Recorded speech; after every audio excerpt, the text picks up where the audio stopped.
જય શ્રી કૃષ્ણ. કેમ છો તમે બધા? મજામાં? કાલે એક હેપી વુમન્સ ડે હતો, તો એ મારે તમને કહેવાનું કે હેપી વુમન્સ ડે એટલે શું એ તમને કોઈને ખબર છે?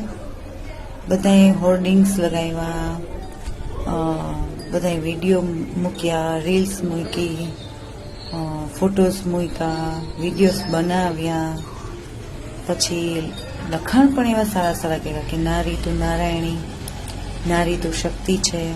પણ હેપી વુમન્સ ડે એટલે શું એ કોઈને ખબર છે? કહેવાય છે કે આંતરરાષ્ટ્રીય મહિલા દિવસ, પણ એનો મિનિંગ શું છે? એ છે કે આઝાદી અને સ્વતંત્રતા. આઝાદી અને સ્વતંત્રતા. તો આપણા ઘરમાં જે મહિલાઓ છે, જે મા છે, પત્ની છે, બહેન છે, દાદી છે, નાની છે, એ બધાને તમે કોઈ સ્વતંત્રતા કે આઝાદી આપી છે? એક દિવસ મળે છે એ લોકોને, એક દિવસ. તો તમે એને પોતાનો દિવસ તો એને માણવા દો.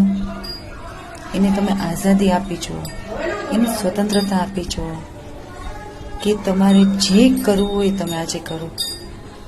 તમે તમારી રીતના ફરો, તમે તમારી રીતના તમારા માટે જીવો. એવું કોઈ કર્યું છે?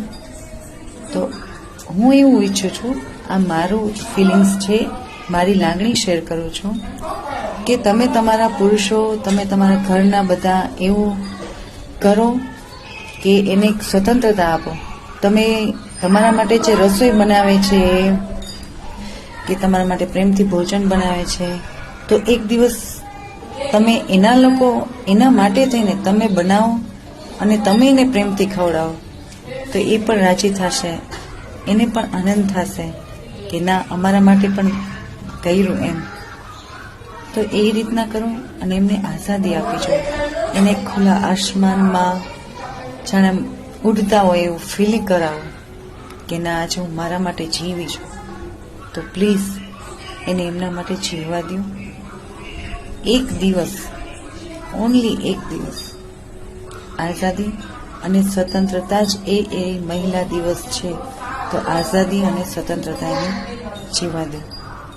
થેન્ક યુ મને સાંભળવા માટે.